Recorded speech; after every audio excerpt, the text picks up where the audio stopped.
गजा एक ऐसी जमीन जो बरसों से घेरे में है। लाखों लोग खाने, पानी और दवाइयों की कमी से जूझ रहे हैं। और अब दुनिया के कोने कोने से इंसानियत के नाम पर एक नया काफिला चला है। यह है ग्लोबल सुमूद फलोटिला, जो गजा के मजलूम लोगों तक उम्मीद और जिंदगी पहुंचाने की कोशिश कर रहा है। मगर इस सफर के साथ खतरे भी जुड़े हुए हैं।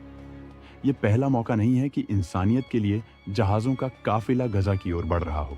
2010 में भी एक फलोटिला चला था, जिसे इजरायली नेवी ने रोक लिया। उस वक्त कई जानें गईं और पूरी दुनिया में विरोध हुआ। उसके बाद भी कई फ्लोटिला निकले, लेकिन कोई भी अपने मिशन में पूरी तरह सफल नहीं हो सका।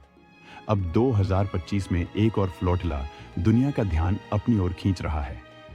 इन जहाजों में यूरोप, एशिया, अमेरिका और ऑस्ट्रेलिया से आए कार्यकर्ता और मानवाधिकार प्रतिनिधि सवार हैं। इनमें खाना, दवाइयां, पानी साफ करने की मशीनें और बिजली बनाने की सोलर तकनीक मौजूद है। लेकिन सवाल यह है, क्या यह मदद गजा के लोगों तक पहुंच पाएगी? इस फ्लोटिला पर दुनिया के देशों की प्रतिक्रिया अलग अलग है।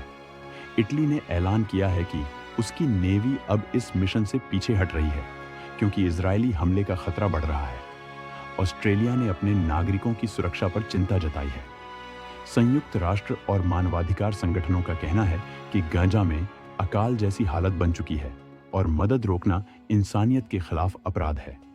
वहीं इजरायल ने आरोप लगाया है कि इन जहाजों पर कुछ प्रतिबंधित सामान मौजूद है, जो सुरक्षा के लिए खतरा हो सकता है। इजरायल पहले ही साफ कर चुका है कि वह बिना मंजूरी के किसी भी राहत काफिले को गजा में दाखिल नहीं होने देगा। इजरायली नेवी ने अपनी तैयारियां पूरी कर ली हैं और किसी भी वक्त यह जहाज रोके जा सकते हैं। इजरायल का कहना है कि वह केवल मंजूरशुदा रास्तों से आने वाली मदद को ही स्वीकार करेगा। गजा में इस समय लाखों लोग बुनियादी जरूरतों से महरूम हैं।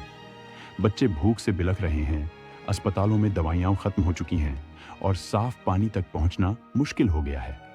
अंतर्राष्ट्रीय संस्थाएं पहले ही चेतावनी दे चुकी हैं कि यह हालात एक बड़े मानवीय संकट में बदल सकते हैं। ऐसे में यह फ्लोटिला सिर्फ मदद नहीं, बल्कि इंसानियत की परीक्षा है।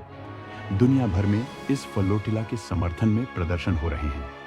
जर्मनी में लाखों लोग सड़कों पर उतरे और अपनी सरकार से इजरायल की नीति पर पुनर्विचार की मांग की। यूरोप और मध्य पूर्व के कई शहरों में लोगों ने इस काफिले को उम्मीद का पैगाम कहा। यह दबाव वैश्विक राजनीति में नए सवाल खड़े कर रहा है।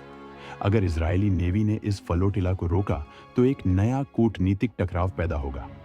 अगर काफिला आगे बढ़ा तो मानवीय संकट कुछ वक्त के लिए कम हो सकता है, लेकिन किसी भी टकराव की सूरत में जानों का नुकसान तय है।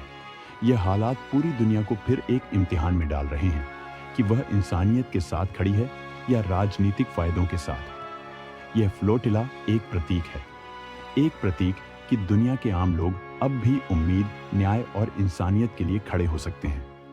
लेकिन असली सवाल यह है कि क्या ताकतवर हुकूमतें भी इस उम्मीद को मंजिल तक पहुंचने देंगी? गजा के मजलूम लोग इस वक्त सिर्फ एक सवाल पूछ रहे हैं, क्या हमारी जिंदगियों की भी कोई